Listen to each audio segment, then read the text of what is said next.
É só vocês. Incendeia a Fabíola, incendeia a Fabíola. Essa mesma modernidade. Incendeia isso. A Fabíola, Senhor. Erga as suas mãos. Incendeia a Fabíola. Incendeia.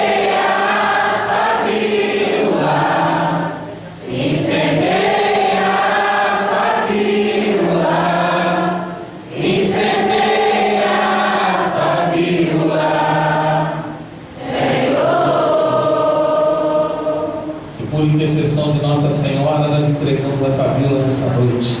Ave Maria, cheia de graças, o Senhor é convosco. Bendita sois vós entre as mulheres, bendito é o fruto do vosso ventre, Jesus. Santa Maria, Mãe de Deus, rogai por nós, pecadores, agora e na hora de nossa morte. Amém.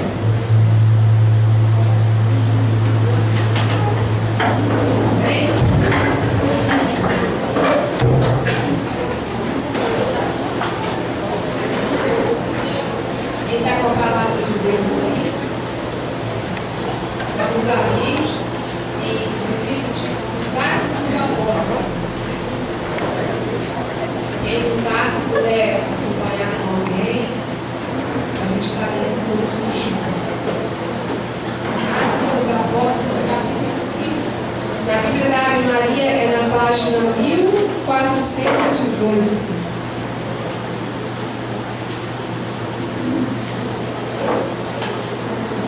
Atos dos Apóstolos, capítulo 5, versículos do 12 ao 16. Amém?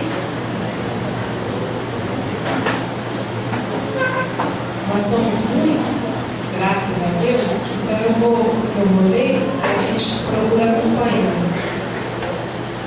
Enquanto isso, realizaram-se entre o povo, pelas mãos dos apóstolos, muitos milagres e prodígios. Reuniram-se eles, todos, unânimes, no pórtico de Salomão. Dos outros, ninguém ousava juntar-se a eles, mas o povo distributava grandes loucuras. Cada vez mais aumentava a multidão dos homens e mulheres que acreditavam no Senhor, de maneira que traziam os doentes para as ruas e punham-nos em leitos e macas, a fim de que, quando Pedro passasse, ao menos a sua sombra cobrisse alguns deles.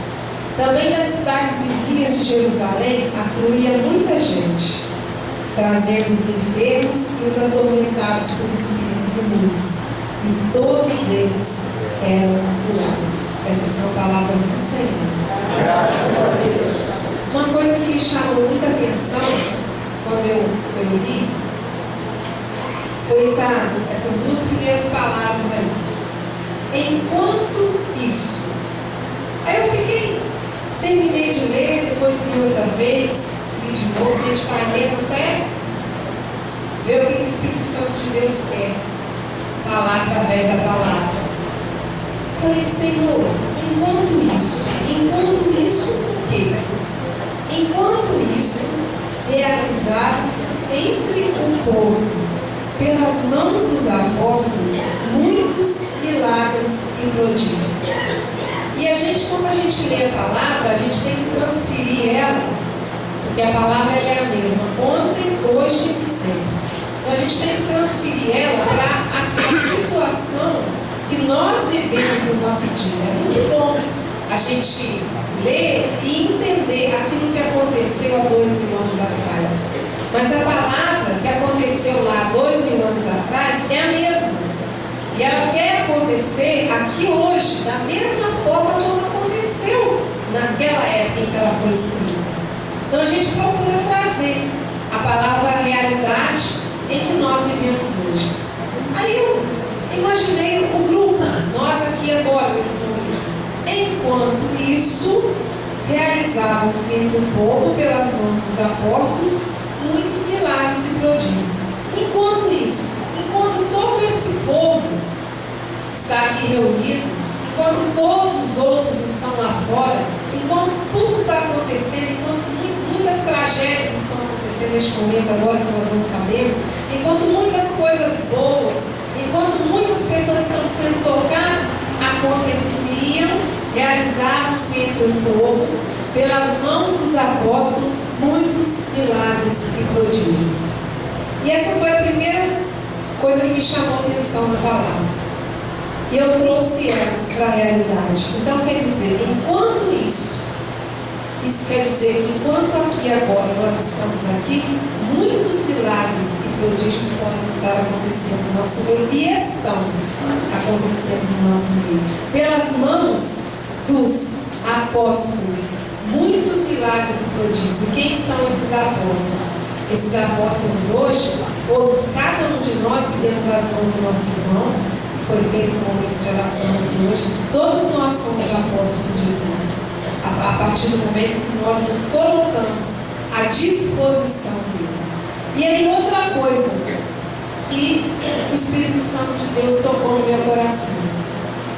A Bíblia narra muitas histórias, muitos milagres, muitas curas, muitos acontecimentos na vida de muitas pessoas. Só que ela não narra com detalhes, e nem poderia, porque senão ela seria imensa, muito maior do que ela já é, toda a trajetória, a vida dessas pessoas que alcançaram, que foram abençoadas pelos milagres, pelas curas de Deus, a trajetória de vida dessas pessoas antes delas receberem, antes delas tomarem posse verdadeiramente do milagre de Deus. Mas dá para a gente imaginar a trajetória de vida dessas pessoas. Por quê? Porque fala em 12 anos, né, da hemorroísa que foi curada do sangramento, fala que ela sofreu durante 12 anos. Fala que, eu não sei se foi Santa Mônica que rezou com Santo Agostinho durante 32 anos. E o outro que foi durante 7 anos. O cego que foi curado, quando ele não fala quantos anos que ele tinha, mas ele era cego de nascença. Então a gente fica imaginando a trajetória de vida dessas pessoas até elas tomarem posse daquilo que Deus quis, que foi a cura, que foi o milagre, que aqui hoje está falando dessa cura, desse milagre. Mas como que essas pessoas aguentaram tanto tempo para esperar? 32 anos, 7 anos, 12 anos. Como que essas pessoas sobreviveram? Como que foi a vida delas até Deus derramar, concretizar? Até Deus concretizar na vida dessas pessoas o milagre. E aí Deus foi colocando no meu coração. Existiu um momento da concretização do milagre na vida daquelas pessoas. Mas todas elas têm uma grande história. Uma grande história de viver o milagre na vida delas dia a dia. Porque às vezes o mundo, até mesmo nós, cobramos as coisas que são visíveis.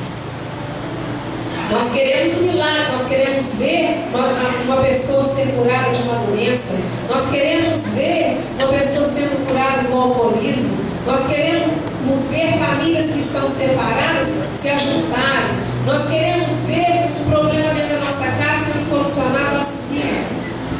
Nós queremos ver as coisas acontecerem, e nós não estamos errados, porque é assim. Cada um de nós, não estou falando aqui de vocês, estou falando de mim, de nós. Nós queremos ver Deus agir na nossa vida. Não é assim? É verdade ou mentira?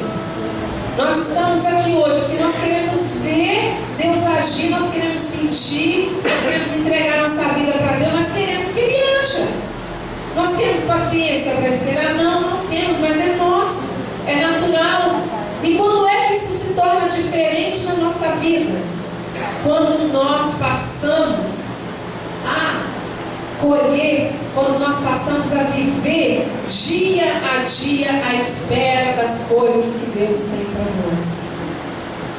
Nós precisamos viver cada momento, cada minuto, cada segundo daquilo que Deus quer nos dar. E muitas das vezes não é aquilo que nós imaginamos. Às vezes nós buscamos uma cura, às vezes nós buscamos um milagre, mas às vezes o que Deus quer para nós não é aquilo. Primeiro nós precisamos ter certeza do que é que Deus quer para nós.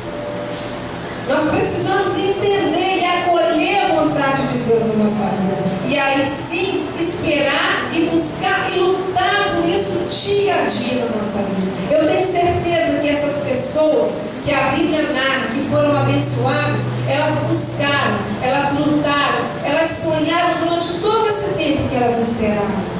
E não foi da noite para o dia. Mas elas não sofreram como a gente imagina que elas sofreram. Mas a gente imagina que elas sofreram muito. Não, elas viveram em Deus o tempo da espera. Elas viveram em Deus. E às vezes nós somos tão ansiosos que às vezes o milagre já aconteceu na nossa vida, mas nós não estamos percebendo, porque nós queremos que as coisas aconteçam de maneira grande. E aí entra. E aí hoje, depois de tanto tempo, eu entendi por que é tão difícil sermos devotos de Nossa Senhora. Por que Nossa Senhora causa tanto, às vezes, tanto desequilíbrio? Desequilíbrio em que sentido? Uns não acreditam, outros idolatram. Existe dentro da nossa igreja esse desequilíbrio quando se diz, quando se fala de Nossa Senhora. E por que hoje, de uma maneira especial, Deus me pediu para falar de Nossa Senhora? Porque é ela, com todos os anjos, com todos os santos, mas Nossa Senhora é verdadeiramente a Virgem do silêncio, da paciência, da espera, da mansidão, da obediência. Isso é muito difícil. É muito difícil.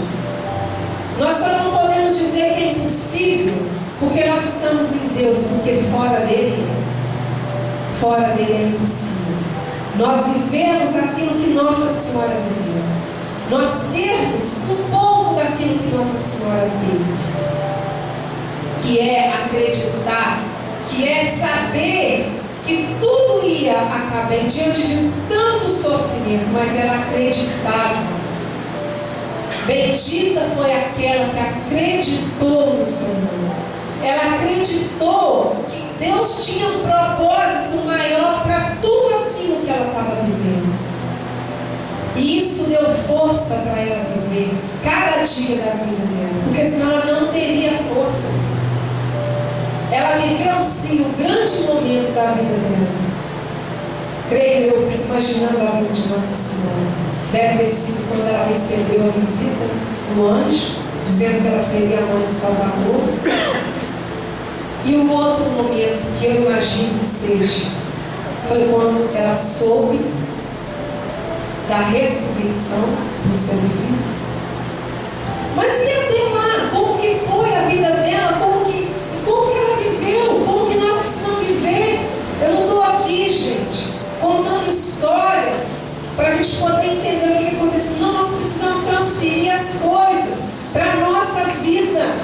Como que nós estamos esperando o milagre de Deus na nossa vida?